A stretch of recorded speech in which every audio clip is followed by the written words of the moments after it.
dans les pas des carriers qui exploitaient le tuffeau à plus de 20 mètres sous terre. Des galeries à l'abandon depuis plus de 40 ans. Aujourd'hui minutieusement inspectées par ces deux agents du département. De toute façon, il n'y a pas une nouvelle chute ici, on est tranquille. On va pouvoir passer à la zone suivante. Dans les entrailles de la terre, ils auscultent chaque année plus de 10 km de cavités enfouies sous les routes. Oui, c'est un métier assez sympa parce qu'on peut voir des choses originales. Ici, on est sur un site où on peut encore trouver des traces d'ancienne extraction de la pierre. Près de Saumur, au pied des vignes, sous cette départementale, une ancienne champignonnière abrite plus de 3 millions de bouteilles. Dans cette cave, les agents du département reçoivent le renfort de géologues. Leur verdict, des parois en bon état, bien surveillées et ventilées.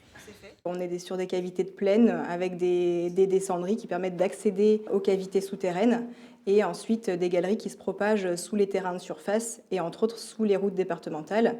Et l'évolution de ces galeries fait qu'il est possible qu'il y ait des fontis, des trous qui s'ouvrent en surface. Un trou qui s'ouvre en surface, c'est justement le désagrément apparu dans le jardin de Sylviane après des travaux de voirie à proximité. Outre les missions de surveillance, ces spécialistes interviennent en cas d'effondrement redouté ou avéré. C'est pas inquiétant. D'accord. Après, effectivement, il faut une surveillance régulière. Moi, tout ce que je voulais, c'est qu'on me dise ça s'écroule pas entièrement et que je passe pas dans le trou.